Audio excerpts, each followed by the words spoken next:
नमस्कार, स्वदेश न्यूज के खास प्रोग्राम जनता मांगे जवाब में आप सभी दर्शकों का स्वागत है। आपके साथ मैं हूं एसपी त्रिपाठी।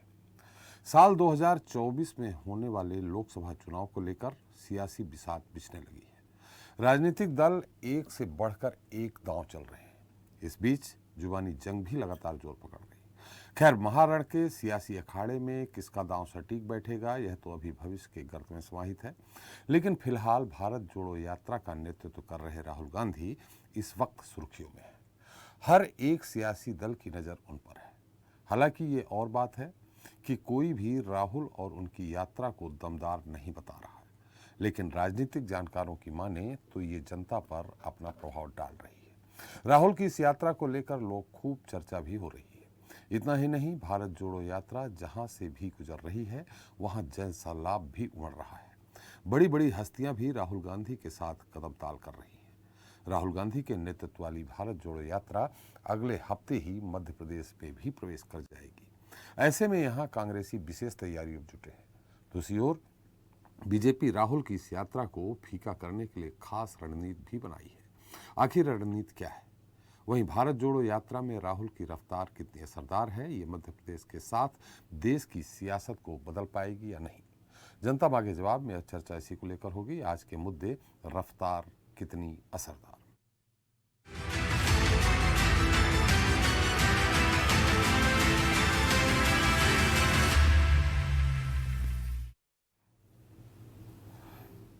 तो 72 दिन में 1600 किलोमीटर से अधिक का सफर तय करते हुए भारत जोड़ो यात्रा इस वक्त महाराष्ट्र में आगे बढ़ रही है। यहाँ राहुल गांधी जनता के मन की बात सुनने के साथ उनसे अपने मन की बात भी कर रहे हैं। महाराष्ट्र के बाद भारत जोड़ो यात्रा मध्य प्रदेश में प्रवेश करेगी, जहां राहुल गांधी के अलग अंदाज के साथ ही उनकी भक्ति भी देखने को मिलेगी। हालांकि इससे कांग्रेस को शक्ति मिलेगी या नहीं, ये बड़ा सवाल है। वैसे बड़ा और अहम प्रश्न ये भी है कि राहुल गांधी मौजूदा समय में बीजेपी और अन्य दलों के लिए बड़ी चुनौती हैं या नहीं। वो जो मेहनत कर रहे हैं उससे जनता कितनी प्रभावित हो रही है। चलिए इसे लेकर चर्चा शुरू करें। उसके पहले देख लेते हैं हमारी खास रिपोर्ट।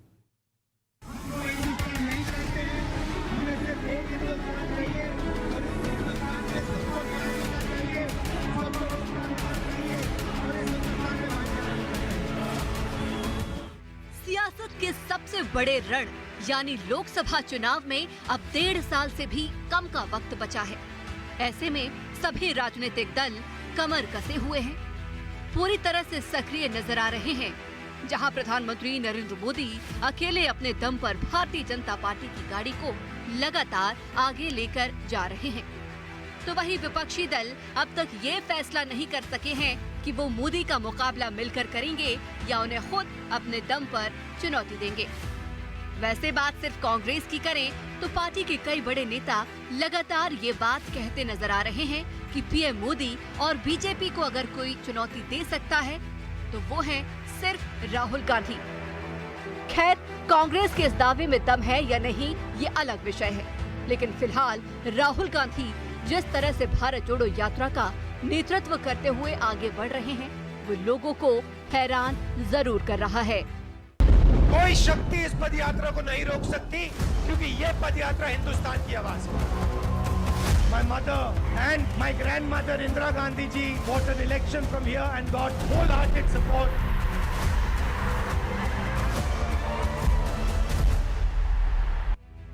सितंबर से शुरू हुई भारत जोड़ो यात्रा अब तक 1600 किलोमीटर से ज्यादा का सफर तय करते हुए महाराष्ट्र पहुंच चुकी है, जहां राहुल गांधी का अलग अंदाज देखने को तो मिल ही रहा है। साथ ही वो बीच बीच में मोदी सरकार, बीजेपी और संघ पर भी हमला बोल रहे हैं। ये यात्रा हमने क्यों शुरू की?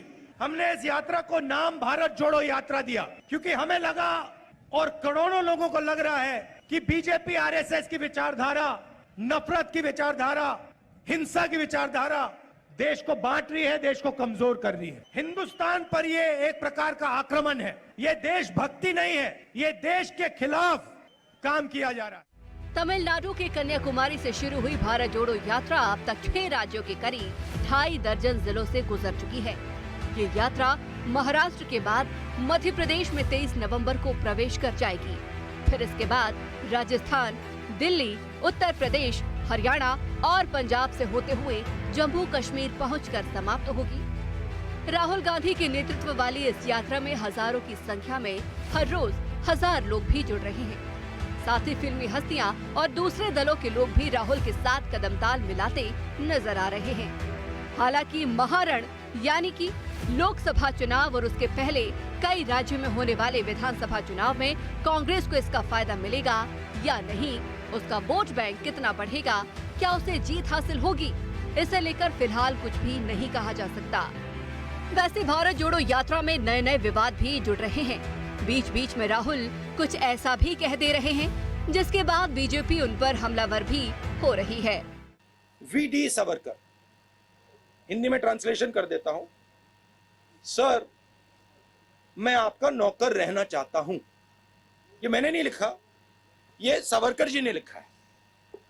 जिस प्रकार की भाषा का प्रयोग राहुल गांधी जी ने अपने भारत जोड़ो यात्रा में वीर सावरकर जी के लिए महाराष्ट्र में प्रयोग किए हैं, वो बहुत ही अशोभनीय है, अक्षम्य है। ये जहाँ तक वीर सावरकर जी का सवाल है, वो भारतवर्ष के स्वतंत्रता सेनानी और हम सबके दिल के निकट के व्यक्ति हैं। वार हो रहा है, पलटवार हो रहा है। वहीं इन सब के बीच राहुल गांधी प्रतिदिन 20 से 25 किलोमीटर चलकर अपनी यात्रा को निरंतर आगे बढ़ा रहे हैं। बहरहाल राहुल गांधी की ये रफ्तार कितनी असरदार है, कांग्रेस को इसका चुनाव में कितना फायदा होता है, खासकर राहुल गांधी जब मध्य प्रदेश में होंगे तो सूबे की सियासत में क्या बदलाव होगा। मध्य प्रदेश में अगले साल होने वाले चुनावी रण में राहुल की ये यात्रा क्या प्रभाव डालेगी। वहीं राहुल की यात्रा को फ्लॉप करने के लिए बीजेपी क्या कुछ खास करेगी, आने वाले समय में ये देखना भी अहम होगा। ब्यूरो रिपोर्ट, स्वदेश न्यूज। तो जनता मांगे जवाब में आज के मुद्दे पर चर्चा करने के हमारे साथ जुड़ रहे हैं मध्य प्रदेश भाजपा के मीडिया सह प्रभारी हैं अनिल पटेल जी, कांग्रेस प्रवक्ता है आनंद जाट जी, यूपी से आप प्रवक्ता सैयद मोहम्मद तकी जी हैं, राजनीतिक विश्लेषक डॉक्टर सत्यप्रकाश शर्मा जी हैं और हमारे स्वदेश न्यूज की एसोसिएट एडिटर मुक्ता पाठक जी। आप सभी का हमारे इस खास कार्यक्रम में बहुत बहुत स्वागत है। सबसे पहले जाट साहब, हम आपसे यही जानना चाह रहे हैं कि क्या अविश्वास पैदा हो रहा, क्या डर पैदा हो रहा देश में, क्या नफरत फैलाई जा रही, थोड़ा सा हम जानना चाहेंगे आपसे। सर, सबसे पहले तो स्वदेश न्यूज़ के सभी दर्शकों को मेरा नमस्कार और आपको धन्यवाद कि आपने इस भारत जोड़ो यात्रा के विषय को बहुत प्रमुखता से उठाया और अपनी डिबेट का विषय बनाया, इस पर चर्चा हो और मध्य प्रदेश के लोगों को इसकी जानकारी मिले। और आप ही के चैनल के माध्यम से मैं मध्य प्रदेश के तमाम आपके दर्शकों को ये बताना चाहता हूँ, आमंत्रित करना चाहता हूँ मध्य प्रदेश कांग्रेस कमेटी की ओर से। ये आप प्रचार कर रहे हैं, हमने आपसे सवाल किया है, आप कांग्रेस कमेटी का प्रचार करिएगा बात जी। हमने आपसे सवाल किया है कि अविश्वास कहाँ पैदा हो रहा है, डर कहाँ है देश? हाँ सर, देश जमीन पर बनने से पहले दिमाग में बनता है और भावनाओं में बनता है। जब हम देश की एक अवधारणा पर बात करते हैं तो हम ये कहते हैं कि कश्मीर से कन्याकुमारी तक पूरा भारत एक है। लेकिन जहां हम आज देख रहे हैं कि एक ऐसी नफरत और बांटों की राजनीति चलाई जा रही है जिसमें अगर छात्र पिटता है तो शिक्षक खुश हो रहा है, शिक्षक पिटता है तो डॉक्टर खुश हो रहा है, डॉक्टर पिटता है तो वकील खुश हो रहा है, वकील पिटता है तो पुलिस खुश हो रही है, पुलिस पिट रही है। कैसे आप कह रहे हैं? बिल्कुल हर जगह हो रहा है सर। आप देखिए कि किस तरह से विभाजन हो रहा है। अगर छात्र अपनी फीस वृद्धि पर आंदोलन करते हैं, जो महात्मा गांधी ने मार्ग दिखाया, उस मार्ग पर अगर छात्र चलते हैं, सत्याग्रह के मार्ग पर, तो उन्हें नक्सलवादी कहा जाता है। जेएनयू के मामले में यह हुआ है सर। जब किसान आंदोलन करते हैं 3 कृषि कानूनों के विरोध में, काले कानूनों के विरोध में, तो उन्हें खालिस्तानी कहा जाता है, उन्हें आतंकवादी कहा जाता है। क्या इस देश में अपनी लोकतांत्रिक तरीके से शांतिपूर्ण आंदोलन की आवाज को आप बदनाम करने की कोशिश करेंगे? और एक जनता के धड़े से दूसरे धड़े को लड़ाने की कोशिश की जाती है। और अगर कोई अल्पसंख्यक अगर किसी सरकार के फैसले पर सवाल उठाता है तो उसे पाकिस्तानी कहा जाता है। सर, ये इस देश में हो रहा है। और भाषा के आधार पर विभाजन कितना गहरा करने की कोशिश की जा रही है, क्षेत्र के आधार पर विभाजन कितना गहरा करने की कोशिश की जा रही है। अगर आज ये सब स्थितियां हैं तो कहीं ना कहीं जो एकता का भाव है, भावनात्मक एकता जो देश में जिसकी बात संविधान कहता है, संविधान की प्रस्तावना जिस बंधुत्व की भावना की बात करती है, वो भावनात्मक एकता कहीं ना कहीं कमजोर हो रही है। इसीलिए कांग्रेस को ये भारत जोड़ो यात्रा करने की आवश्यकता पड़ी। जाट साहब, थोड़ा आपने कहा कि क्षेत्रीयता के आधार पे अलग किया जा रहा, भाषा के आधार पे अलग किया जा रहा, क्या एक आध उदाहरण बताएंगे? सर, भाषा के आधार पर लोगों को विभाजित करने की कोशिश की जा रही है। कैसे कहाँ? सर, अभी एक सांसद हैं तमिलनाडु के कि उन्होंने, सुनिए ना, उन्होंने कहा कि अगर हम पर कोई भाषा थोपी गई तो हम इस देश से अलग होने की बात सोच सकते हैं, विचार कर सकते हैं। और ये सांसद कह रहा है। तो जब देश बना था सर, जब हमने 562 रियासतों को एक किया था, चूंकि भारत के बारे में ये कहा जाता है कि कोस कोस पर पानी बदले 4 कोस पर वाणी, तो भाषाई विविधता है सर। हम एक सांसद ने कह दिया कोई थोप रहे, कोई केंद्र सरकार कहाँ भाषा कोई थोप रही है? वो तो अलग अलग क्षेत्रीय भाषाओं में कोर्स कराने की बात कर रहे हैं। जब एक चुने हुए मुख्यमंत्री 80 और 20 की भाषा बोलते हैं, जब एक चुने हुए प्रधानमंत्री कब्रिस्तान और शमशान की भाषा के आधार पर विभाजन करते हैं, तो ये विभाजन नहीं दिखाई देता है सर। खालिस्तान वाला विभाजन आपको नहीं दिखाई दिया सर, नक्सलवाद वाला विभाजन आपको नहीं दिखाई दिया सर, पाकिस्तान चले जाओ वाला विभाजन आपको नहीं दिखाई दिया। मैं केवल इतनी सी बात कहना चाहता हूं कि जब पूरा भारत एक है, तो हम ये क्यों नहीं कहते कि भारत के समस्त नागरिक जो हैं उनके प्रति हमारी जिम्मेदारी है और हम सबको साथ लेकर चलना चाहते हैं। जो असहमति की आवाज है उसका स्पेस क्यों कम किया जा रहा है? जी चलिए, पटेल साहब, मेरी आवाज आ रही है आपको? जी बिल्कुल। अभी कांग्रेस प्रवक्ता हमारे आनंद जी ने बहुत सारी बातें कही, किस तरह से भाषा के आधार पर बांटा जा रहा देश को, किस तरह 80 और 20 उन्होंने योगी जी की तरफ इशारा करते हुए कि 80% और 20% की बात की। भाषा, क्षेत्रीयता सब जगह, ये कुल मिला के उन्होंने कहा कि जो विश्वास पैदा हो रहा आम जनता के बीच में, आम जनता के बीच में जो भय पैदा हो रहा है, उन सबको खत्म करने के लिए भारत जोड़ो यात्रा निकाली गई। त्रिपाठी जी, बड़ा दुर्भाग्य है कि हमारे प्रवक्ता ऐसा वक्तव्य दे रहे हैं जी कि हमारे देश में भाषा के आधार पर कोई बांट रहा है। अब ये अभी ये तय नहीं कर पाए, ये बता नहीं पाए। आपने मुझसे पूछा भी कि आप बताइए कैसे अलग किया जा रहा है, मेरे समझ नहीं आ रहा है जी। पर इनकी यात्रा है, मैं इनको शुभकामनाएं देता हूँ राहुल गांधी जी को कि जो काम उनको बहुत पहले कर लेना चाहिए भारत को समझने का। शायद वो एक बहुत बड़े परिवार से आते हैं तो ये नहीं कर पाए होंगे। वो इस उम्र में 52 साल की उम्र में कर रहे हैं, बहुत अच्छा है, मैं उनको बधाई देता हूँ जी। पर इसके पहले भी वो पैदल चल चुके हैं, इसके पहले गांव गए हैं काफी पहले, आपको ध्यान होगा जब यूपीए सरकार थी। जी जी।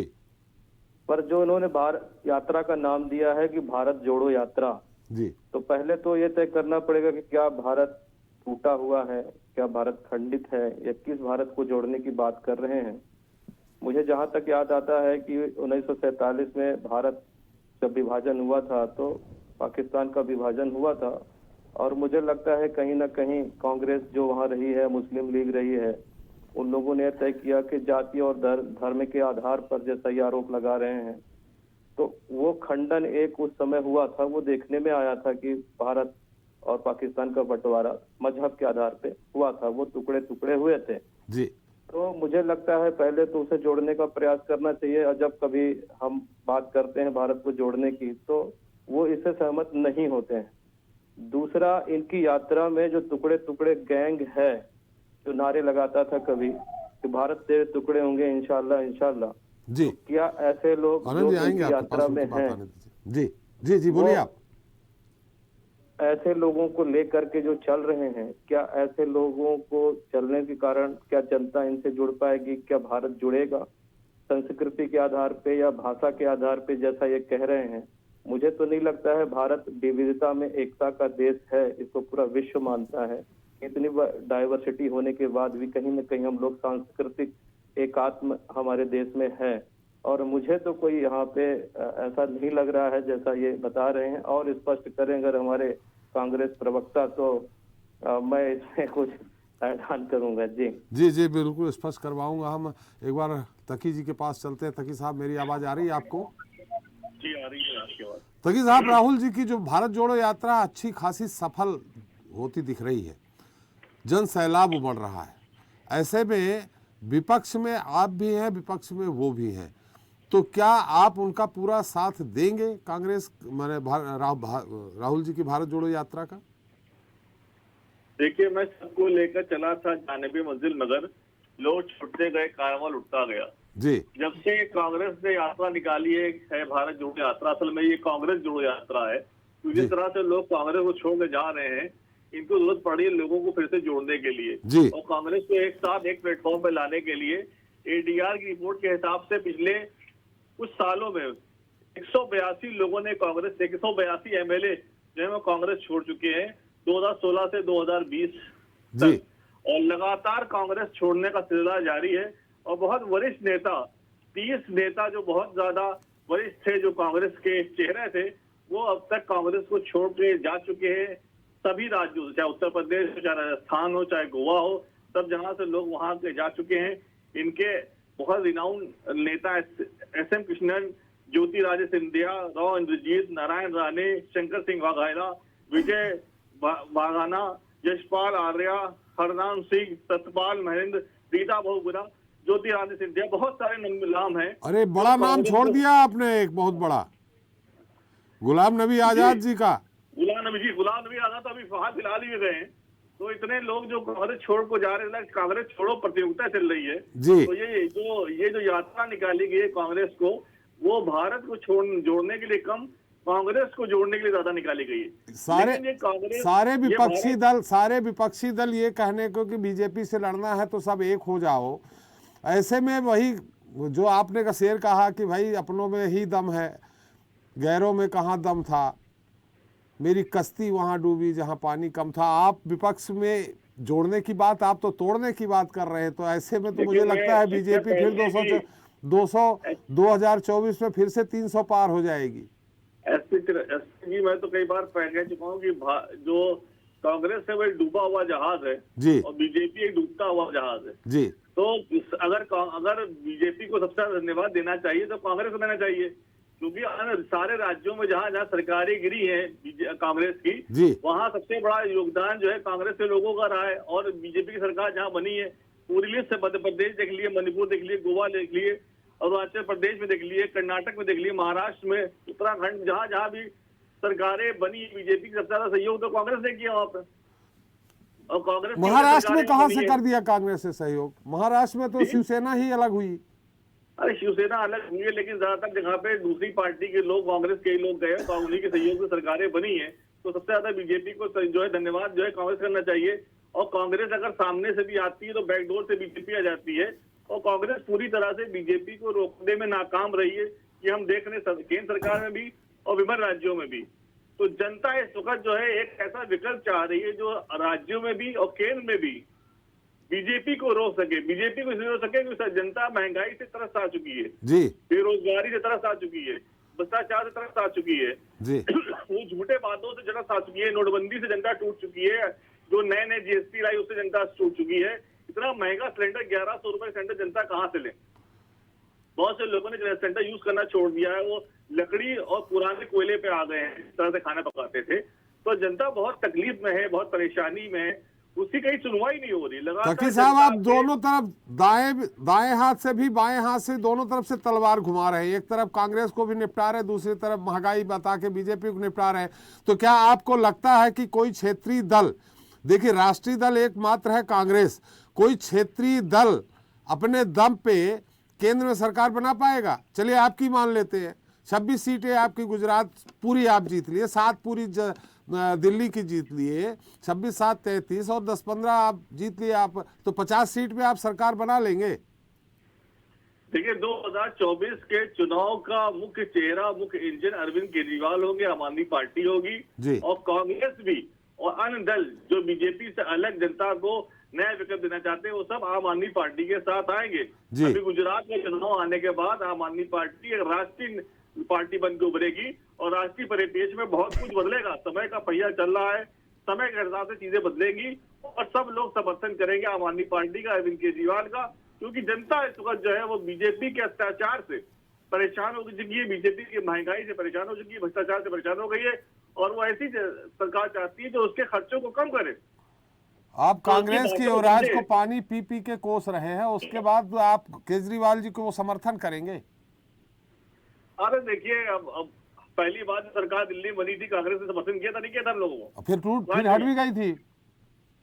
तो आप देखिए, जब परिस्थितियां ही समर्थन कराती है, जब परिस्थितियां बनेंगी तो समर्थन करेंगे, और केजरीवाल की सरकार बनेगी और पूर्ण बहुमत की सरकार बने, अगर देश ने चुन लिया तो। लेकिन आने वाले टाइम में जो वक्त है, वो समय जो है, वो आम आदमी पार्टी का, अरविंद केजरीवाल का है, और यही विकल्प बचा देश के सामने, जो जिसपे देश को इस वक्त भरोसा है। वरना जनता का दिल जो है कांग्रेस ने भी तोड़ा है, बीजेपी ने भी तोड़ दिया। चलिए तकी साहब, थोड़ा सा इसको अन्यथा मत लीजिएगा, दीवा स्वप्न बहुत अच्छा होता नहीं है।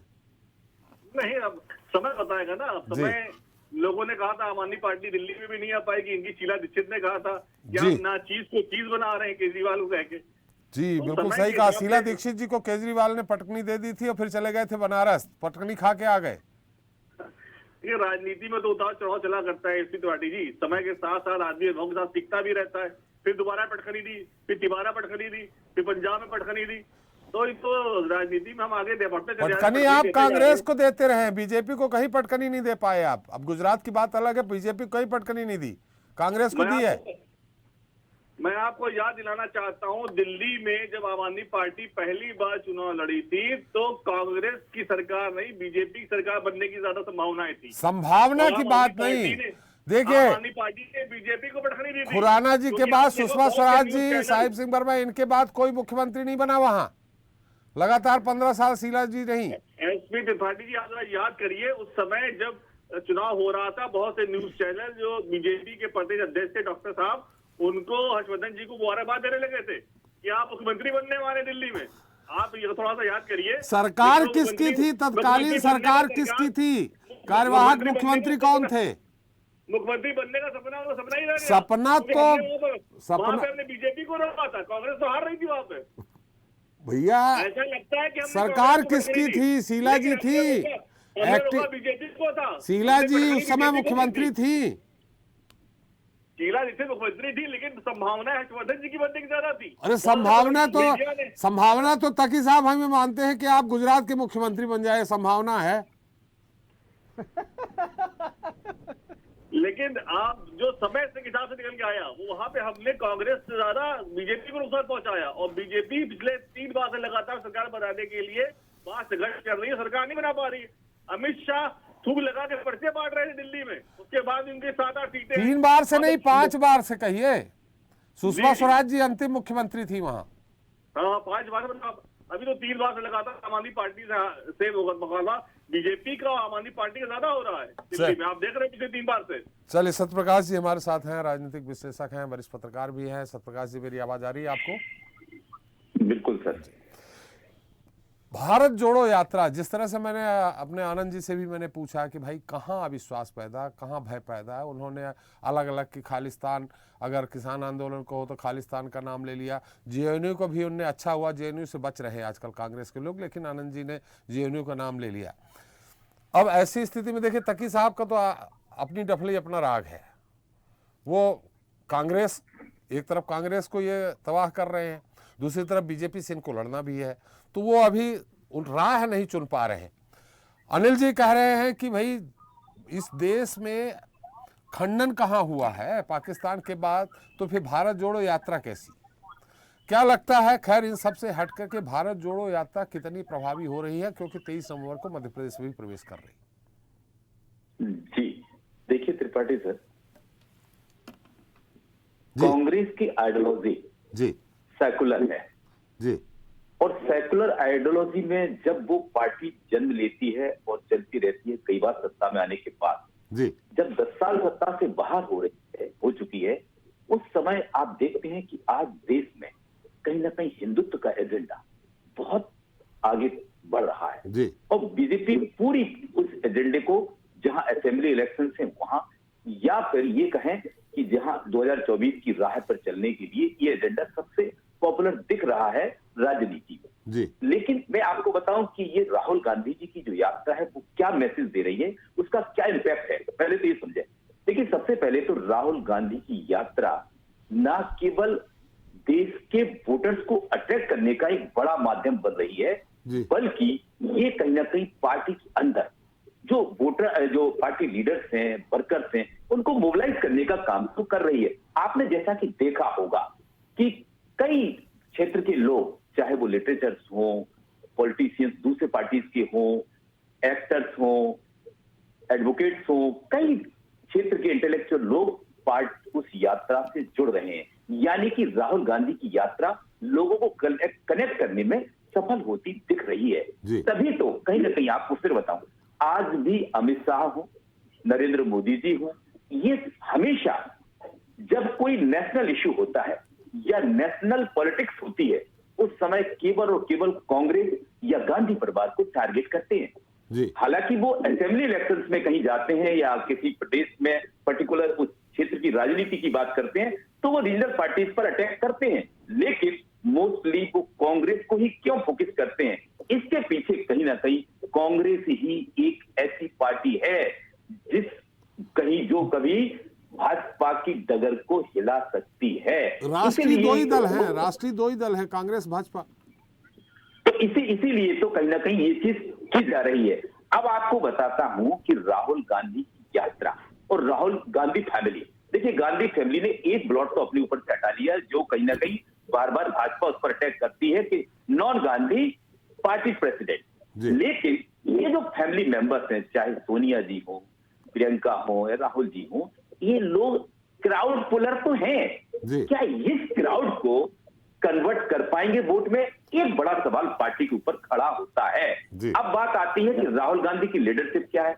भले ही राहुल गांधी की लीडरशिप के बाद कितने भी असेंबली इलेक्शंस पार्टी हार गई हो, लेकिन आपको याद होगा 2018 में राहुल गांधी पार्टी प्रेसिडेंट थे और उसने 3 राज्यों में जबरदस्त जीत हासिल की, जिसमें से 2 राज्य तो उतनी नहीं थे, लेकिन छत्तीसगढ़ की तो बहुत जबरदस्त जीत थी। तो ये कहीं ना कहीं इस चीज से जो मेन इसकी अपोनेंट पार्टी है बीजेपी, वो कहीं ना कहीं ऐसे मुद्दे लाना चाहती है किसी भी तरीके से, चाहे वो वीर सावरकर जी का मामला हो। अब वीर सावरकर जी पर राहुल गांधी का अटैक, इसके पीछे सबसे बड़ा उनका कारण क्या है कि वो अपनी पार्टी की इमेज को सेकुलर, यानी कि वो 80-20 के चक्कर में नहीं है, वो पूरे देश के हर वर्ग को अपनी तरफ खींचने का इस माध्यम से प्रयास करेंगे। क्योंकि पार्टी का इतिहास है कि पार्टी जब जब सेकुलर आइडियोलॉजी पर चली है तो उसको फायदा ही फायदा हुआ है। लेकिन आज देश में जो माहौल दिख रहा है 80-20 का वाकई माहौल है, क्योंकि जो वोटर आज तैयार हुआ है उसने बीजेपी का स्टेट में या सेंटर में सत्ता देखी हो, उस सत्ता के बहाव में कहीं ना कहीं नेशनलिज्म, दूसरी चीज हिंदुत्व एजेंडा यानी हार्डकोर हिंदुत्व, ये कहीं ना कहीं वोटर्स में फैल चुका है। अब इस वोटर्स के फैले हुए एजेंडे को कैसे ये डिसॉल्व कर पाएंगे, तो ये कहीं ना कहीं पार्टी के लिए बड़ा सवाल है आज भी। इसीलिए कहीं ना कहीं आप देखिए, 2 छत्तीसगढ़ या मध्य प्रदेश दोनों में कांग्रेस सॉफ्ट हिंदुत्व की राह पर चल रही है।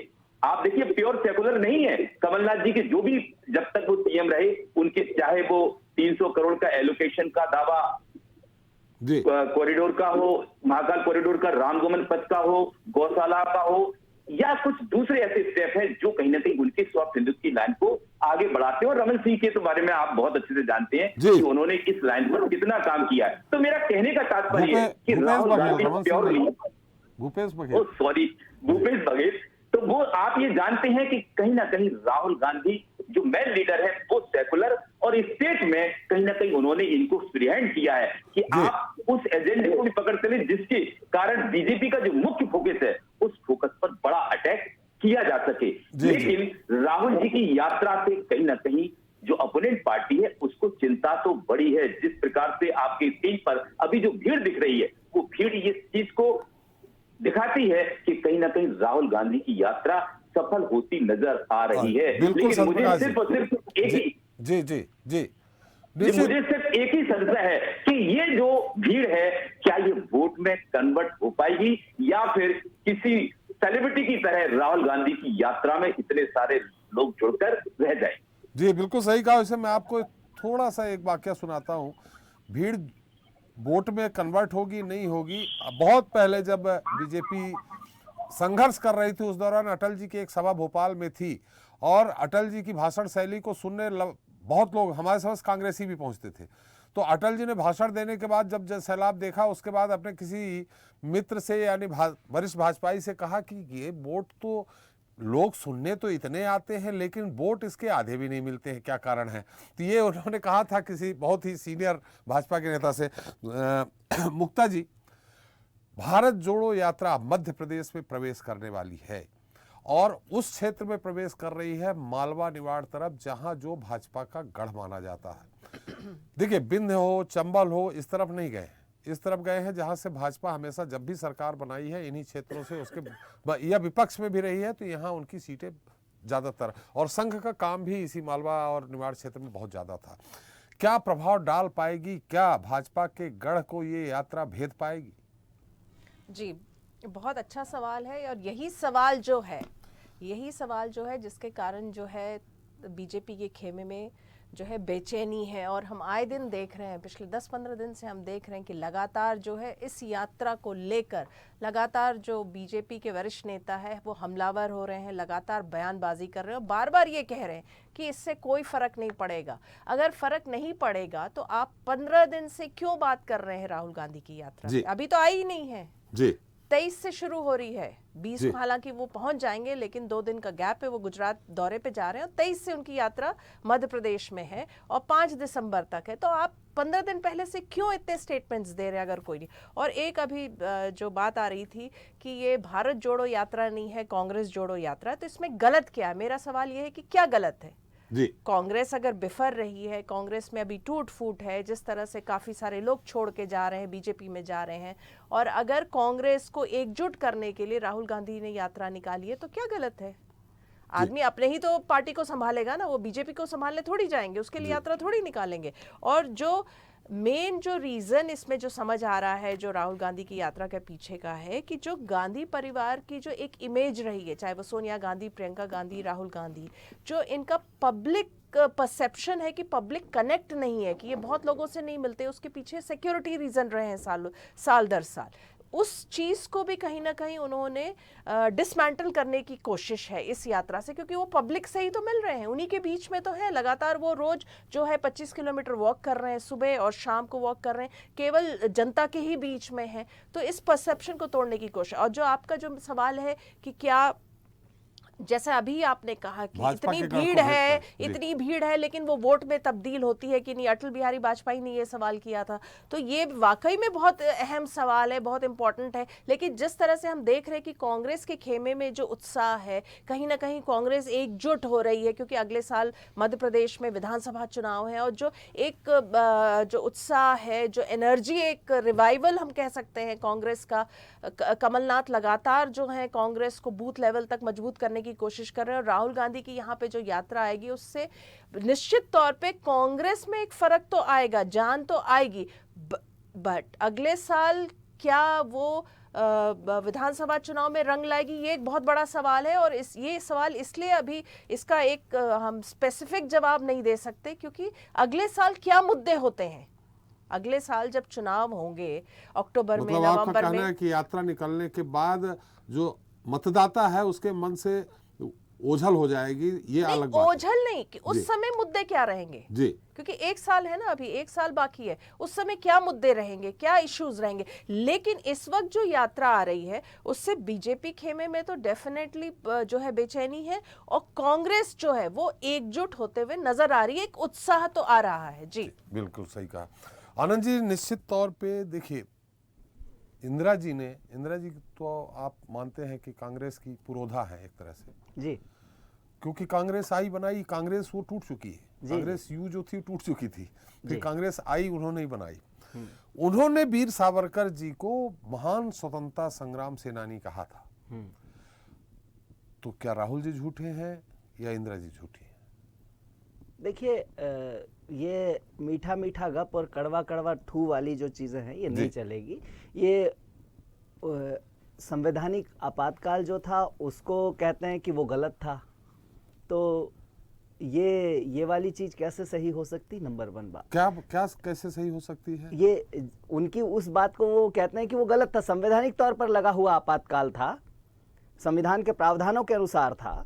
हाँ। इंदिरा जी ने जिस दिन आपातकाल हटाया था उस दिन उनके पास कोई बाध्यता नहीं थी कि कोई परेशानी थी कि वो नहीं, उसे हमने हटा सवाल दें? किया वीर मैं उसी पर सावरकर कह जी रहा का। हूं कि उन्होंने सावरकर जी पर जो अपना लुकआउट दिया वो उसको सिलेक्टिव अप्रोच के साथ उसे तो गप कर लेते हैं, लेकिन जो इस पर बात करते हैं वो। लेकिन आज मैं पूछना चाहता हूं कि जो देश के लोगों से पूछना चाहता हूं कि जिस व्यक्ति ने अंग्रेजों से 6 बार माफी मांगी हो उसे देशभक्त बताया जाना चाहिए क्या? मैं सिर्फ इतना पूछना चाहता हूं कि और अगर वो उसे देशभक्त मानते हैं तो मैं समझता हूं कि भारत के लोगों के खिलाफ है ये लोग। तो प्रश्न आज ये नहीं है। बहरहाल मैं आप पूछना चाहते हैं, मैं आपसे पूछ रहा हूं जी। मैंने कहा ना, आपने कहा कि अराजकता, देखिए अविश्वास, एक मिनट सवाल हो जाए, अविश्वास, सारी चीजें हैं, डर है। आप मतभेद अलग है, जो वीर सावरकर जी को स्वतंत्रता संग्राम सेनानी मान रहे, महान बता रहे हैं, खासकर महाराष्ट्र में, उसमें आप ये लेटर दिखा करके मत की जगह मनभेद कर रहे हैं, आप खुद तोड़ रहे हैं। नहीं। देखिए क्या है कि एक हिंसा की विचारधारा है, एक नफरत की विचारधारा है, और राहुल जी ने केवल ऐतिहासिक प्रामाणिक तथ्य को सामने रखा है जी। और ये इस सच्चाई से व्हाट्सएप यूनिवर्सिटी का जो इतिहास है उसके द्वारा भ्रमित किया गया, ये सच्चाई दिखाने की कोशिश की है। बहरहाल अगर हम भारत जोड़ो यात्रा पर बात करेंगे तो ज्यादा बेहतर है, इस मुद्दे से भटक जाएंगे क्योंकि मैं बहुत कुछ कहना चाहता हूँ। सत्यप्रकाश जी ने बहुत, त्रिपाठी जी, सत्यप्रकाश जी ने बहुत इंपॉर्टेंट बात कही है, मैं पहले वो कहना चाहता हूँ। दरअसल क्या है कि इन्होंने, सत्यप्रकाश जी ने बहुत अच्छा प्रश्न उठाया कि ये वोट में कन्वर्ट होगा या नहीं होगा। पटेल साहब ने भी शुभकामनाएं दी, उनकी शुभकामनाओं के लिए धन्यवाद। मैं सिर्फ इतना कहना चाहता हूँ कि तुलसीदास जी ने एक चौपाई कही है कि रावणुरथी विरथ रघुवीरा, कि रावण रथ पर आते हैं और रघुवीर पैदल चलते हैं। तो इस देश में रथ यात्राएं बहुत हुई है, भारतीय जनता पार्टी के नेताओं ने बहुत रथ यात्राएं की हैं। एक ही रथ यात्रा हुई सर? नहीं सर, कैसी बात कर रहे हैं? एक ही रथ यात्रा। कश्मीर तक जाने वाली भी तो रथ यात्रा थी, स्वर्ण जयंती रथ यात्रा भी तो थी सर। नहीं, बहुत सारी रथ यात्राएं हैं। मुरली मनोहर जोशी जी ले गए थे, वो एकता यात्रा थी। सब रथ से हुई है सर, रथ से हुई है। मैं ये कह रहा हूं, पैदल यात्रा का इतिहास बता रहा हूं कि पैदल यात्राओं के बाद आदमी क्या बन जाता है। मैं बताता हूं सर, जब केरल से आचार्य शंकर चले थे भारत की यात्रा पर तो वो शंकराचार्य हुए थे। मोहनदास करमचंद गांधी इस देश की यात्रा पर निकले थे तो वो महात्मा गांधी बने थे। और अयोध्या के राजा राम वनवास की यात्रा पर निकले थे तो वो जब लौटे थे तो मर्यादा पुरुषोत्तम राम हुए थे। तो इस यात्रा का क्या इंपैक्ट होगा? ये वोट जोड़ो यात्रा नहीं है, ये राहुल जी को आप क्या कहेंगे इस यात्रा के बाद? पद यात्रा ये तो भविष्य तय करेगा, ये भारत की भूमि तय करेगी कि राहुल जी क्या बनने जा रहे हैं। लेकिन 3570 किलोमीटर की जो तपस्या है, जो महत्वपूर्ण यात्रा है, मैं समझता हूं कि भारत में एक संदेश लेकर आ रही है। वीर सावरकर से आप क्यों अलग हो रहे हैं? बिल्कुल नहीं हो रहा हूं सर। ये मैं चूंकि इतना वरिष्ठ नहीं हूं, मतलब इतना भविष्य दृष्टा नहीं हूं कि मैं देखकर बता दूं कि वो क्या बनने जा रहे हैं। भारत की जनता, सावरकर जी की सवाल हमने किया है कि महाराष्ट्र में प्रदर्शन होने लगे हैं, महाराष्ट्र के लोग उनको मानते हैं। हम तो चाहते हैं कि इस पर विमर्श हो, बातचीत हो और नफरत के एजेंडे को लोग पढ़ें, कि जाने लोग कि क्या कौन नफरत फैला रहा है, किसकी विचारधारा महिलाओं के खिलाफ है, किसकी विचारधारा दलितों के खिलाफ है, किसकी विचारधारा आदिवासियों के खिलाफ है, किसकी विचारधारा किसानों के खिलाफ है, किसकी विचारधारा इस देश के नागरिकों के खिलाफ है। केवल सत्ता के लिए जो है, जो विभाजन का बीज बोते हैं, जो नफरत का बीज बोते हैं, उन लोगों को यह देश माफ नहीं करेगा।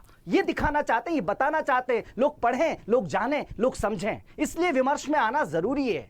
और आज राहुल गांधी जी इस देश में सच्चाई और धर्म के प्रतीक के तौर पर आ रहे हैं। हर जगह उनको जो समर्थन मिल रहा है वो टूटे हृदय की प्रार्थना है, सत्याग्रह। ये महात्मा गांधी ने कहा था और उस सत्याग्रह के मार्ग पर वो चलकर जा रहे हैं। तो रोहित वेमुला की माता से मिलते हैं जिनके साथ अन्याय हुआ था। बिल्किस बानो पर ना तो आपके प्रवक्ता कुछ बोल पाएंगे, ना भारतीय जनता पार्टी के कोई प्रवक्ता बोल पाएंगे, लेकिन मुझे गर्व है कि मेरी पार्टी उस बहन के साथ खड़ी है, उस अन्याय के खिलाफ खड़ी है। मेरा नेता उस समय वो बहन कहां चली गई थी जब साहबानों के साथ अन्याय हो रहा था और आपने पूरा संविधान ही बदल दिया था? सर उस मसले के बारे में आज नफरत की बात हो रही है। उस नफरत को उस समय क्या हुआ उस पर मैं नहीं जाना चाहूंगा। मैं इसलिए नहीं जाना चाहूंगा क्योंकि मैं वहां प्रेजेंट नहीं था। नाराज नहीं, आज बिल्किस बानो याद आ रही, लेकिन साहबानो प्रकरण में आपने लोकसभा में अध्यादेश ले आए। त्रिपाठी सर 2 मिनट सुनिए। 8 साल लगे और ये महज एक बलात्कार नहीं था सर, उसके पूरे खानदान को खत्म कर दिया गया सर। 8 साल लगे उसे एक प्रोसीडिंग के माध्यम से न्याय पाने में, और आपने एक कलम बिठाकर और उसको उस न्याय से वंचित कर दिया। ये मैं समझता हूं कि न्याय का अपमान था। और जब आप संस्कारी बताते हो बलात्कारियों को, तो आप ये मैसेज देते हो समाज में कि ये जो लोग हैं, आप आराम से बलात्कार कीजिए, आप आराम से हत्या कीजिए, हम छुड़ा लेंगे। ये मैसेज देना चाहते हैं सर। उसके तहत है कि किसको कितनी पैरोल दी जा सकती है, किसको कितनी सजा में सर, छूट किसी दी भी जा तरह सकती से है। हो सर, उसमें किसी भी अपराधी कौन है, किस तरह का है, उसकी बात नहीं होती है। उन्होंने अपनी सजा काटी, आजीवन कारावास के बाद जो उनको एक नियम के तहत जो छूट दी जा सकती वो दी गई। सर, ये न्याय के साथ एक भद्दा मजाक है, और 1992 की नीति के आधार पर दी, जबकि 2014 में एक नई नीति आ चुकी थी। तो पुरानी नीति से नई नीति को कंपेयर करके कैसे न्याय किया गया है? और इस फैसले पर मैं समझता हूं कि देश की माताओं बहनों से अगर पूछा जाएगा तो ये बहुत अन्यायकारी फैसला है। जी अनिल जी, हम आपसे कोई सवाल नहीं कर रहे हैं। हमारे आनंद जी ने बहुत अच्छा, माने व्यवस्थित तौर पे अपना भाषण कह लीजिए या अपना वक्तव्य कह लीजिए या अपनी बात रखी है, उन्होंने व्यवस्थित तरीके से रखी है। लेकिन वही सवाल भाई, अगर राहुल जी ने अगर वो पत्र दिखाया है, तो जो पत्र है माने इतिहास है, वो उसको अगर दिखाया है, तो उसमें भारतीय जनता पार्टी के लोगों को इतना नागवार क्यों गुजर रहा है वो पत्र? देखिए त्रिपाठी जी, जो हमारे आनंद जाट जी कह रहे हैं कि मैं उसमें भी बात नहीं करना चाहूंगा, मैं तो बिल्कुल बात करना चाहूंगा, क्योंकि भारत जोड़ो यात्रा राहुल गांधी की बात हो रही है और यात्रा महाराष्ट्र पहुंची है। तो महाराष्ट्र पहुंचते ही इन्होंने जो वहाँ के आस्था जिस पे रखते हैं वहाँ के लोग, वीर सावरकर जी, नहीं, पहले तो अनिल जी सवाल पूछेंगे, क्या वो पत्र गलत है? देखिए, वो पत्र सही है। वह पत्र उन्होंने महात्मा गांधी जी के कहने से लिखा था। महात्मा गांधी जी ने कहा था जी कि आप जो काम जेल में रह के नहीं कर सकते हैं, वो जेल के बाहर रह के जी स्वतंत्रता संग्राम में अपना योगदान ज्यादा दे सकते हैं। मैं थोड़ा एक और जिक्र करूंगा। विश्व युद्ध जब चालू हो गया था और किंग जॉर्ज ने सहायता मांगी थी भारत से, तो महात्मा गांधी ने कहा था कि मैं सबसे आह्वान करता हूं कि विश्व युद्ध में भारत के युवा और भारत ब्रिटेन का साथ देगा, ब्रिटेन का सहयोग करेगा। तो उस समय किंग जॉर्ज ने कहा था कि जितने युद्ध बंदी हैं सबको हम छोड़ेंगे, सिर्फ सावरकर और उनके भाई को छोड़कर। जी तो यह क्या प्रमाणित नहीं करता है कि वो कितने बड़े स्वतंत्रता संग्राम सेनानी थे? और इसके बाद इंदिरा गांधी जी का पत्र है ही है, उन्होंने लिखा है कि क्रेडिबल इन्होंने लिखा रिमार्केबल सन ऑफ इंडिया, और उनके ऊपर एक डाक टिकट भी जारी किया है। उसके बाद भी हमारे प्रवक्ता आनंद जाट जी कहते हैं कि मैं उन्हें स्वतंत्रता संग्राम सेनानी नहीं मानता हूं। कितना दुर्भाग्यपूर्ण इनका कथन है। और मुझे लगता है ये महाराष्ट्र में जाके ये तोड़ने की राजनीति नहीं हुई। त्रिपाठी जी तो बताइए कौन सी राजनीति है ये तोड़ने की राजनीति नहीं है तो क्या है ये? तो ये भारत जोड़ने निकले हैं कि तोड़ने निकले हैं? मुझे तो उसी दिन शंका हो गई थी जब इनके टीम में टुकड़े टुकड़े गैंग शामिल हो गया था, तभी मुझे लगा था कि उन्हें ऐसी ही बुद्धि देने वाले हैं कि आप फूट डालो और शासन करो, उस रणनीति को अपनाओ। मैं एक चीज और याद दिलाना चाहूंगा अपने कांग्रेस मित्र को कि ये जो कहते हैं कि नौकर हैं, नौकर थे, उन्होंने अपने पत्र में लिखा, जिसका गलत इंटरप्रिटेशन ये कर रहे हैं। तो एओ ह्यूम जो इनके संस्थापक थे वो एक अंग्रेज थे, और जॉर्ज यूल और विलियम बेडन बर्न और अल्फ्रेड बेग ये कौन थे साहब? ये भी तो आपके अध्यक्ष थे। तो क्या इनके नीचे काम करने वाले सारे नौकर थे क्या? तो ये प्रश्न खड़े होते हैं। देखिए, ये जिनका आप नाम ले रहे हैं, उस समय कांग्रेस का गठन हुआ था, लेकिन वो राजनीतिक पार्टी नहीं थी। तो इसका उद्देश्य क्या था त्रिपाठी जी? ये स्पष्ट कर दें, कांग्रेस क्यों बनाई गई थी?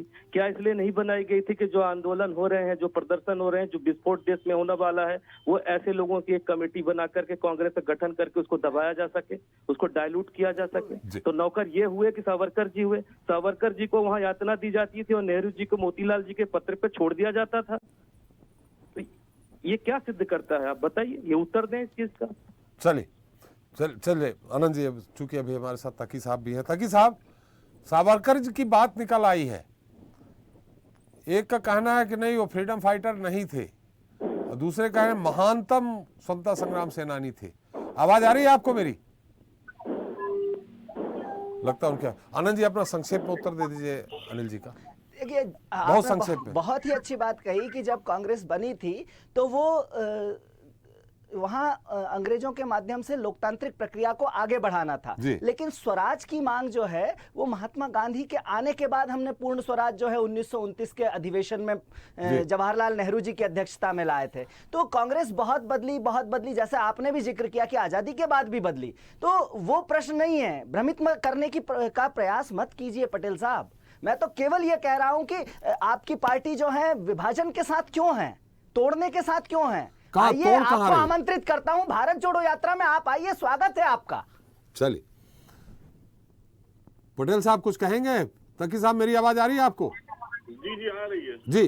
तकी साहब बहुत संक्षेप में, चूंकि आपसे तकनीकी कारणों से हम नहीं जुड़ पाए थे, मैंने कई बार सवाल किया आपसे। वीर सावरकर जी का मामला आ गया है इस भारत जोड़ो यात्रा में, महाराष्ट्र में ही है अभी, इसलिए मैं सवाल कर रहा हूं। उन्होंने एक पत्र दिखाया, आप क्या मानते हैं, आपका क्या है विचार? एक कह रहे हैं कि नहीं वो फ्रीडम फाइटर नहीं थे, एक कह रहे हैं कि महानतम फ्रीडम फाइटर थे। आप पार्टी का क्या विचार है वीर सावरकर जी के बारे में?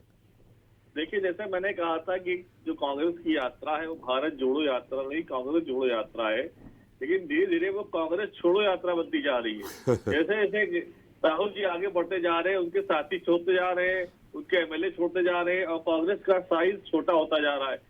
अब ये अंत होते, लेकिन यात्रा में जन सैलाब का रेला जो है वो बड़ा होता जा रहा है।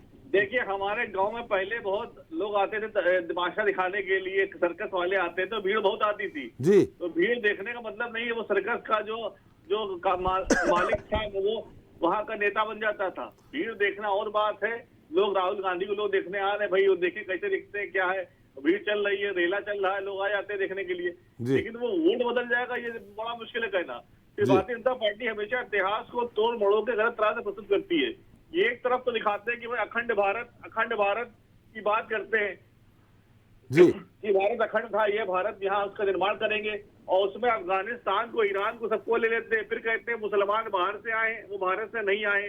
तो भारतीय जनता पार्टी इतिहास को लेके, भूगोल को लेके, समाज ज्ञान को लेके खुद बहुत कंफ्यूज है। पहले वो अपने तथ्यों को सही कर ले कि भाई क्या कहना क्या चाह रहे हैं। चलिए, कांग्रेस के बारे में क्या कहेंगे? आपसे मैंने सवाल कुछ और किया, आपने उत्तर कुछ और दे दिया। वीर सावरकर जी के बारे में क्या विचार है आप पार्टी के? देखिए, आम आदमी पार्टी ने बहुत खुल के कहा है कि या तो भी आप देश के साथ हो सकते हैं या आरएसएस या बीजेपी के साथ हो सकते हैं।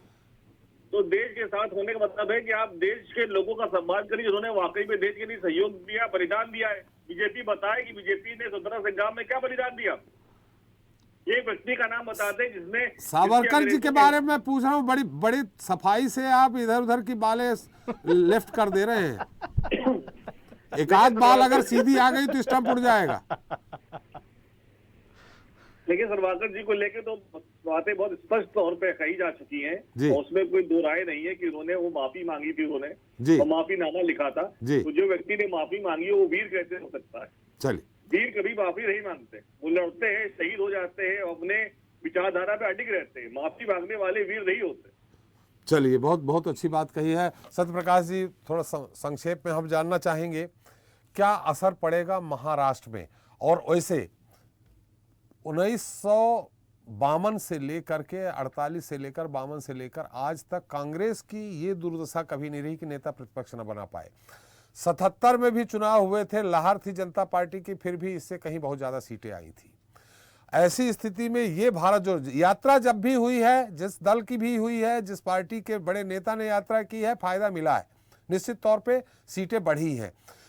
तो इस यात्रा का क्या फर्क पड़ेगा थोड़ा संक्षेप में? और महाराष्ट्र में जो वीर सावरकर जी के मुद्दे को लेकर राहुल जी ने अचानक उठा दिया, वो विवाद में पड़ना ही नहीं था, उनको चलने देते जो चल रहा है, इसका क्या असर पड़ेगा थोड़ा संक्षेप में? त्रिपाठी साहब, आपने बहुत अच्छा कहा। यात्राओं का इतिहास है जी, चाहे वो किसी पॉलिटिकल पार्टी या सोशल वर्कर ने किसी विशेष मुद्दे को लेकर उठाई हो, उसको उसमें सफलता मिली है जी। एक भाजपा 2 सीट से यात्रा के बाद 98 पर पहुंचती है, तो ये मान के चलिए। और 82 सीट पे पहुंची थी। 90 अच्छा हो सकता है सर, आप सही हो सकते हैं जी। लेकिन मैं ये कहना ये चाह रहा हूं कि जो भी यात्रा है, राहुल गांधी जब देश को जोड़ने के लिए पैदल यात्रा कर रहे हो, और पैदल यात्रा का तात्पर्य है कि कहीं ना कहीं ये टफ टास्क लिया है उन्होंने अपने हाथ में, और ये देश की संस्कृति, देश के लोगों से जुड़ने का बड़ा माध्यम है। लेकिन महाराष्ट्र में उन्होंने, देखिए आपने बहुत अच्छा प्रश्न पूछा था, किसी ने उसका प्रॉपर जवाब नहीं दिया अभी तक। आपने कहा था कि इंदिरा जी ने उनको फ्रीडम फाइटर कहा, जबकि राहुल जी वहां उनको ये जो लाइन पढ़ के बता रहे हैं, ये इसका क्या तात्पर्य है? देखिए, इंदिरा जी आप जानते हैं कि बड़ी राजनेता होने के साथ साथ बड़ी बोल्ड स्ट्रेटजिस्ट लेडी थी, और उनकी स्ट्रेटजी थी कि कब किस वर्ग का वोट कहां खींच लिया जाए। ये कहीं ना कहीं मैं राहुल गांधी की भूल मानता हूं कि जब महाराष्ट्र में उनका अलायंस शिवसेना के साथ हो, शिवसेना के लीडर ने भी उनका पक्षधर नहीं रहे इस बयान पर। खंडन किया। ऐसी स्थिति में आपको इस चीज को बोलने की आवश्यकता क्या थी, ये मेरे नजर से आता है। हालांकि जो दिख रहा है मैं वो बोलूंगा, अपना तो कोई ओपिनियन दे नहीं सकता, लेकिन राहुल गांधी जब जोड़ने वाली बात है, तो चाहे हिंदुत्व वाली बात हो या हिंदू जो लोग मानते हैं इस चीज को, उसको भी स्वीकार करो, दूसरी जो धर्म के लोग हैं उनकी भी चीज को स्वीकार करो, तभी भारत सांस्कृतिक रूप से, धार्मिक रूप से जुड़ सकेगा। और ऐसी स्थिति में कांग्रेस को नुकसान ही नुकसान होगा, फायदा कम नजर आता है, जबकि आप इतना बड़ा टास्क लेके चल रहे हो। जी, निश्चित तौर पे। लेकिन यात्रा से ये तो कम से कम कंफर्म है कि विपक्ष का नेता बना लेंगी अब कांग्रेस। बिल्कुल, आपने त्रिपाठी जी बहुत अच्छा सवाल किया है। वाकई मैंने कहा था कि यात्राएं हमेशा असरकारक होती हैं, और शायद ये किसी पॉलिटिकल लीडर की सबसे बड़ी यात्रा ऑन फीट है। जी, ऑन फुट पहली यात्रा मुझे दिख रही है कि जितनी लंबी है। और राहुल गांधी एक चीज बताएं, जिस फैमिली को बिलोंग करते हैं उस फैमिली के हिसाब से ये माना जाता था। देखिए, आपको मालूम है सुमित्रा महाजन साहब ने भी उनकी इस यात्रा की तारीफ की, हालांकि कुछ लोगों ने उसको क्रिटिसिज्म माना। मैं नहीं मानता हूं कि उस समय के राजनेता एक बड़े दिल के होते, बड़े सोच के होते थे। अच्छा, कभी भी कहीं भी हो बोल देना चाहिए, कभी इसमें संकोच नहीं करना चाहिए। आज वो चीज कहीं ना कहीं डिक्लाइन हो रही है, और सुमित्रा जी ने उसकी तारीफ की, उस यात्रा की, कहा कि राहुल जी इससे लोगों से कनेक्ट हो पाए और देश की वास्तविक स्थिति को लेकर विपक्ष के लीडर के रूप में सरकार के सामने उनकी समस्याओं को लेकर आने में कामयाब होंगे, ये उन्होंने कहा था। लेकिन सत्यप्रकाश जी, आपको भी लंबा समय हो गया, इतिहास भी पढ़ते हैं, मुझे नहीं लगता है जिस तरह राहुल जी मेहनत कर रहे हैं, ये तो वाकई मेहनत कर रहे हैं। 3500 किलोमीटर आपने किसी लीडर को पैदल चल के यात्रा करते हुए आपने पढ़ा है क्या अभी फिलहाल, जब से ये राजनीति आई है? जी, देखिए, राजनीतिक यात्रा तो नहीं, पर धार्मिक यात्रा 3600 किलोमीटर, 3300 किलोमीटर के ऊपर तो दिग्विजय सिंह मध्य प्रदेश से कर चुके अपनी पत्नी के साथ। वो धार्मिक यात्रा, वो धार्मिक यात्रा थी। लेकिन मैंने कहा कि मैंने अपनी जिंदगी में पैदल चलकर इतनी लंबी यात्रा, और वो भी गांधी फैमिली का आदमी जो कितनी सुरक्षा के घेरे में रहने वाला परिवार है, और किस तरह से उनका लालन पोषण हुआ है। अगर वो आदमी, देखिए, ये यात्राओं के मायने अगर देखा जाए तो आप तेलंगाना में देखिए उस यात्रा का, सॉरी आंध्र प्रदेश में देखिए यात्रा का असर हुआ। अब यात्रा उसी पर निकल पड़े हैं, कौन? पीके भी उसी यात्रा पर है, यानी कि वो बिहार की तस्वीर अपने हिसाब से देखकर इस यात्रा को आगे बढ़ा रहे हैं। तो कहीं ना कहीं उनकी भी ख्वाहिश वही है। और मुझे ये लगता है कि जब पीके कांग्रेस हाईकमांड से मिले थे, उस समय की हाईकमांड, तो कहीं ना कहीं ये प्लानिंग हो सकता है कि पीके की ही रही हो, जिसके कारण राहुल गांधी ने उस चीज को लिया, स्वीकार किया। चलते चलते मुक्ता जी, आपकी इस पूरे मुद्दे पे टिप्पणी। मैं बस यही कहूंगी, चूंकि यात्रा बस अब 3-4 दिन भी नहीं है, जब वो 1 हफ्ते से कम समय है जब वो मध्य प्रदेश में प्रवेश हो जाएगी, और काफ़ी दिन जो मध्य प्रदेश में रहेगी। जिस तरह से मैं देख रही हूँ, बीजेपी में बेचैनी है, कांग्रेस में उत्साह है, और अगर इस यात्रा से कांग्रेस एकजुट होती है, जो बटी हुई है, वो जितने उसमें जितने जो गुट बने हुए हैं, अगर वो एकजुट होते हैं, एकजुट होके अगले साल विधानसभा चुनाव लड़ते हैं, तो कहीं ना कहीं तो असर दिखेगा। क्योंकि अगर हम 2018 का चुनाव के रिजल्ट्स देखें तो बहुत कम मार्जिन था, और बहुत सारे जो सीट्स थे उसमें जितने कैंडिडेट्स थे बहुत कम मार्जिन से जीते थे, कोई 200, 400, 600, 700, 1000। और अगर ये जो कम मार्जिन के जो वोट्स है, अगर इसको राहुल गांधी की यात्रा कन्वर्ट कर सकती है वोट में, तो 2000 जो अगले साल का जो विधानसभा चुनाव रहेगा, उसके नतीजे जो है वो चौंकाने वाले हो सकते हैं। चलिए तकी साहब, अब समय समाप्त हो गया है। आप अंत में पता नहीं क्या आप फुल टॉस बॉल को छक्का मारना चाह रहे हैं, अब समय समाप्त हो गया है। बहुत बहुत धन्यवाद, आपने हमें अपना समय दिया। बहुत बहुत धन्यवाद आनंद जी आपका, अनिल जी आपका, सत्यप्रकाश जी आपका और मुक्ता जी आपका, आपने अपना समय दिया। बहुत बहुत धन्यवाद। तो राहुल गांधी का जोश इस वक्त हाई है, जो शायद दूसरे दलों को परेशान भी कर रहा होगा। हालांकि ये और बात है कि ऊपरी तौर पर कोई भी दल राहुल को गंभीरता से लेते नहीं दिख रहा है, लेकिन राहुल गांधी ने 2024 के महारण से पहले जिस तरह से अपने तेवर बदले हैं, उसे देखकर लग रहा है कि सियासत में कुछ तो बदलाव होगा। लेकिन ये बीजेपी को सत्ता में आने से रोक पाएगा, इसे लेकर सवाल ही सवाल है, जिसका हमने आज जवाब जानने की कोशिश की। बहरहाल जनता आगे जवाब देता ही। नमस्कार।